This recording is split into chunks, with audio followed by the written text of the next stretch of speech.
to talk to you. Now, first of all, Paul Arena from the Illinois Rental Property Owners Association.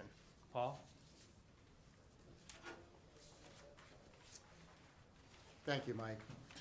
Good morning. My name is Paul Arena. I represent the Illinois Rental Property Owners Association. We're a coalition of local housing groups and communities across Illinois. Our members are typically small mom and pop type of businesses. We're opposed to rent control because of the detrimental effect it will have on our communities. Rapidly rising rents are a localized issue and are not occurring in the areas where our members do business. In most of Illinois, struggles over housing affordability are related to poverty, not rising prices. By lifting the ban, we open the door for local governments to utilize rent control as a solution to problems caused by poverty. Doing so would be a quick and easy way to address a symptom, but ignore the underlying causes. In areas such as Rockford, housing problems are related to depressed property values. Those low values make investment for maintenance and improvements difficult. It is hard to borrow $10,000 for a roof replacement on a house that is only worth $30,000. Rental housing is valued by income potential. Any restriction on income will further depress values and only make it more difficult for our members to provide quality, well-maintained housing. We encourage the General Assembly to reject rent control. Instead, our coalition here today hopes to work with the well-intentioned proponents of rent control and members of the legislature to find ways to increase the supply of well-maintained, affordable housing. Thank you. Thank you, Paul. Next, I'd like to call Mike Glasser, who represents the Neighborhood Building Owners Association. Thank you, Mike.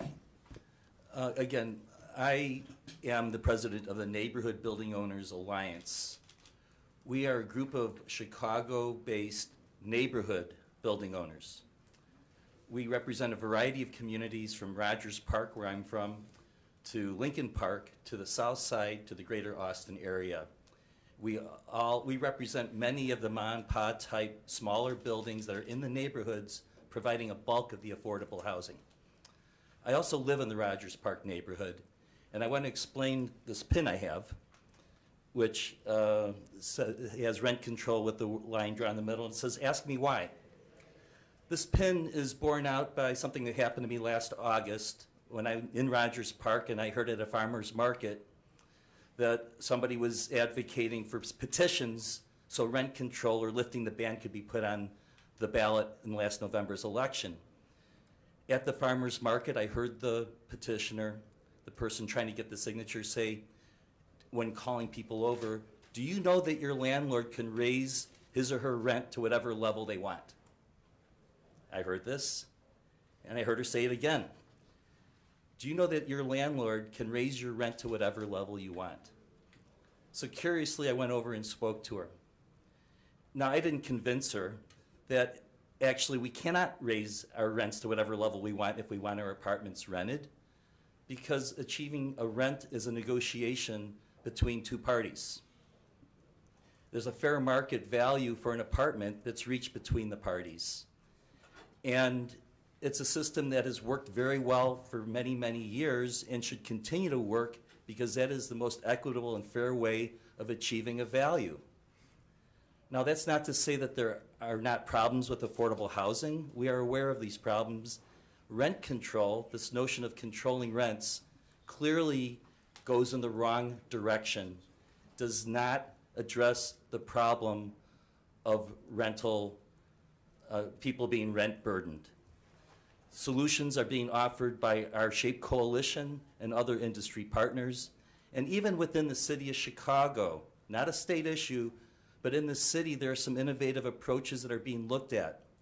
In fact, just this week there's an article about New York City where they're trying a program converting vacant basement spaces into livable units. The city of New York is actually investing money, loans, to owners of 2 flats and 3 flats to renovate unused basement space. And really beautiful units are and can be created using untapped space. In the city of Chicago, with a simple zoning change, over 100,000 units of new housing can be created. Quality space which also can address another glaring need of accessible housing for elderly people or people with disabilities can get access to these types of units. These are the type of solutions that won't cost money. They'll create jobs, and they'll create a solution, not to everybody, but to many deserving people who need affordable housing. So in conclusion, rent control is not the solution. We need to focus on industry solutions that can address this need, but let's keep the marketplace as the parameter that's used to achieve a fair and appropriate rent, so, and allow us to carry on and make this a vigorous and prosperous state. Thank you. Thank you, Mike. Finally, I'd like to recognize Frank Bowman, the Executive Director of the Illinois Manufactured Housing Association. Hi, good morning again. My name is Frank Bowman. I'm Executive Director for the Illinois Manufactured Housing Association. And as we heard in committee this morning, housing policy is complex, and housing affordability is a nationwide problem. It's not something that's only limited to only the urbanized areas of Illinois. It's pretty much statewide. At the heart of the affordability issue is a dramatic decline in housing production during the last decade, coupled with Illinois' high property taxes and the crushing burden of student debt, which is delaying family formation and home purchases.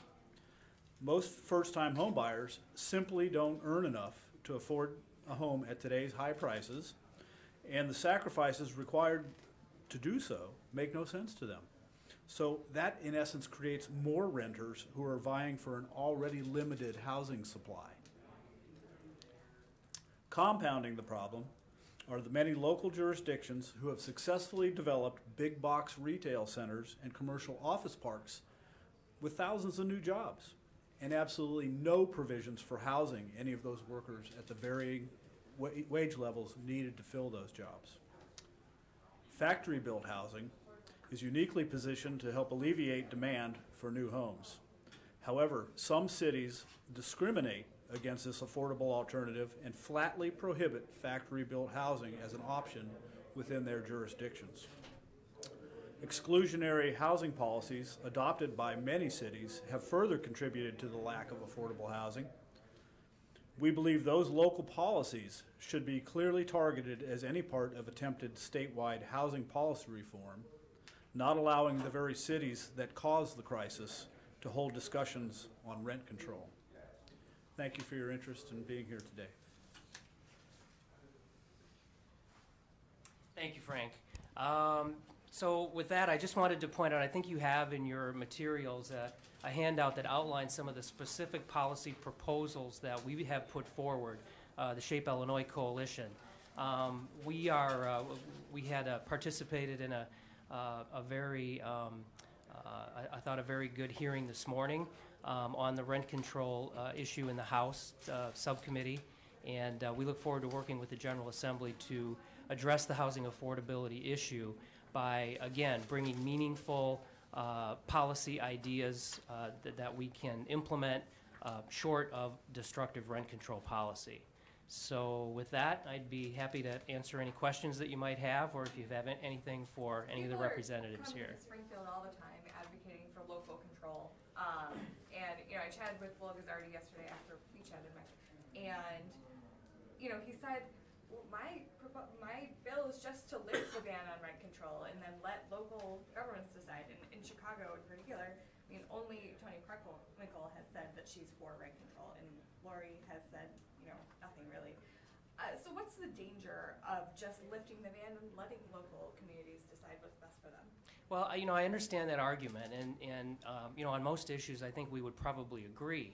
But we think that the evidence of where rent control has actually been implemented, the handful of states that have it, the unintended consequences are so severe that we feel this is an issue that the General Assembly should lead on. That this is something that, you know, the General Assembly put in place a ban back in 1997. We think that should continue to be the policy of the state. We think the governor and the General Assembly should continue to lead on this, and recognizing that the downsides of rent control are such that that they need to lead on this, and that we can do, we can enact policies. We can get to a point where we're developing and maintaining an adequate level of affordable housing for everyone without going down the path of destructive rent control. How is this a statewide issue other than the statewide ban on rent control? Is this mainly just Chicago and the suburbs issue, or why should people downstate worry about this? Well, I think it is primarily a Chicago issue. I think we're the proponents and where we're hearing most of the advocates come from are really a handful of Chicago neighborhoods. We have members throughout the state, and maybe I can ask one of the other representatives to talk about their experience downstate. But I think it really is kind of a Chicago issue. But again, the reason to have a statewide ban in place is so that we don't end up with perhaps a hodgepodge of 100 different rent control policies throughout. And again, I'll let others speak to this, but I'm sure that there are pockets in other communities outside of the Chicagoland region that would probably go down the route of at least considering enacting rent control if they had the opportunity. So I don't know if anybody else wants to chime in on that. Thanks, Mike. I think I did try to address that in my comments. So the housing that I own is in Rockford, so I can use that as an example. And in Rockford, rents are very low, but there's still people who can't afford it. It's an issue of poverty. And I think in general, people in local local boards, local councils, they want to be helpful to those people who are struggling. So when you have, if they were to lift the ban, you're going to have a situation where a small group of people in, say, Rockford has a council of 14 people. You only need 8 of those council members on a night that they're feeling that they need to do something to say, yeah, let's solve this poverty problem with rent control. And then we have that unintended consequence that I mentioned in my comments about restricting the values on properties that are already struggling. So that's why Mike mentioned the problem with rapidly escalating rents is a Chicago problem. There's affordability problems throughout the state. Rent control is a means to address that rapidly escalating rent. So it's putting this broad policy, imposing it, or allowing it to be imposed on the whole state. It's in any area we feel it's not the right method. I think we have scientific or the economists who agree with us, and that's why all of us have joined together statewide to say that this isn't the best approach. Did you want to? Sure, Paul. I'd like to add just a little bit to that. I've met with the mayors of Mount Vernon and Effingham, both of whom are striving for affordable alternatives for workforce housing. And we're able to work with them and propose some solutions. We're also working with the Senate President's Office and the General Assembly to propose other potential policy-based solutions besides rent control. And I've heard of this issue being kind of called protectionist, because if the outcome is less investment in the state, those who are invested are going to be able to, not have any vacancies and limited housing. Is that a concern here, that this is being pushed by people who do already currently own and may see this as an opportunity to protect what they own? No, I see it as quite the opposite. We have members who have significant investment in manufactured home communities who are leaving the state, selling their investments to out-of-state buyers who are coming in because they're worried about the uncertainties of the political environment and a lot of the other issues that they're facing. So I would have to say no from our perspective and ours. Let me just say that owning apartments, I would be very hard-pressed to upgrade the appliance package, change the windows, build a new porch, replace the furnace, tear off and replace a roof. If I'm in an environment where my taxes are going up, my energy prices are going up, the costs across the board are going up, and I'm being told by a rent control board that I cannot raise my rents to justify the investment. Rogers Park, when I first got involved, had disincentive to invest. We had buildings that were in shoddy condition, and people were leaving, and we were afraid to even promote it as Rogers Park. The spirit of investment has created a safe and stable housing stock that I'm really proud of. and that's based on our ability and our motivation to invest. There's no way we want rent control. That would just kill the incentive to improve the housing stock that we have. When talking about increasing costs, property taxes we hear is a major issue, second highest in the nation, depending on what report you look at. How does that factor into all of this? Well, one of the effects of rent control would be a shift in property taxes. So for the commercial property owners, I think that they should be concerned about this, because the value, the day after rent control is enacted, the value of properties is going to decrease. And then over time, we're going to see disinvestment. We are going to see, there's going to be a lack of new investment. So the property tax base on apartments is going to erode, and that has to be made up somewhere, and it's going to be made up by homeowners and other commercial ratepayers. So there definitely is an effect on property taxes that is meaningful and real. And you mentioned something I didn't think of previously, but commercial space. Talk a bit more about that if you can. Does rent control, would that target commercial space, and what kind of negative consequences do you feel? No, the proposals that we have that have been proposed so far, this would be for residential apartments, residential rental units. But essentially you're saying that if rent control was implemented for these residential places, the burden would be pushed off onto commercial properties. Correct. Yeah. And single family. Quick question. You guys mentioned that rent control would be a means to fix a symptom of poverty. Are you seeing problems where rental properties now aren't being rented because people can't afford it, or they are being rented because rent costs are such that you can negotiate it with people so they can afford it?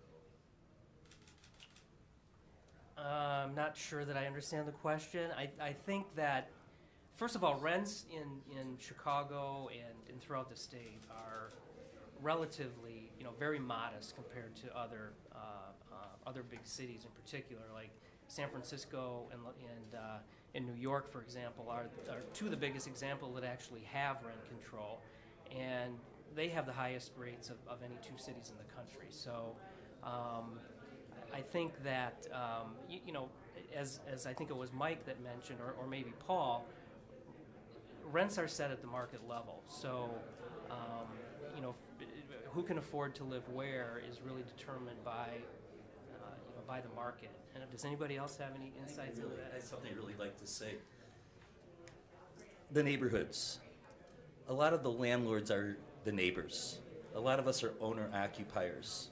We're mostly pretty good people who have hearts, and we have relationships, and we care for our tenants. I can personally speak about a gentleman, a retired law professor on a tight budget. He lived for 35 years in the building, and his rent was artificially low, kept low by me as a courtesy. And this happens all over the city. It happens throughout the country by most landlords who are caring, decent people who are honored to be able to provide housing and take into consideration individual circumstances. I met a gentleman at an event who's actually a lobbyist, and he said, I don't know what to do with rent control. I rent my unit to my son $1,000 below market value. What if there's rent control and he's prohibited from bringing his rent to market? That gentleman, as soon as he passed away, I was able to bring the value of that apartment to market, but I don't think I would have been able to keep his rent artificially low if I was in a world where there's rent control, because I'd be stuck at that low rent perhaps. Just to continue on that point, I just want to share with all of you that in our membership, my business and others in our group conduct business as a business model the same way. Somebody moves into my units, I typically do not raise rent, and then I wait until they leave and bring it up to market level. If we're in an environment where I'm no longer permitted to do that, my only option will be to continually raise rent. So I have tenants now who are paying rent far below market. Other members of our association have shared the same thing, just as a regular business model, not as an act of charity. It's just how we do business. Rent control would undermine that business model. We have one more before we get pushed out.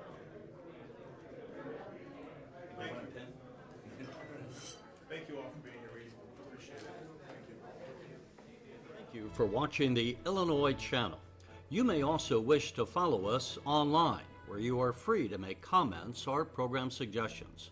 Get our breaking news updates on Twitter, where you can find us at Illinois Channel. You can find our past programming on YouTube at youtube.com/Illinois Channel TV. Or you can go to the Illinois Channel website at illinoischannel.org. There you can find not only our current video stories and programs, but also our library of past programs, as well as articles that provide additional information about Illinois issues and individuals. The Illinois Channel, keeping you connected to your state, your issues, your home.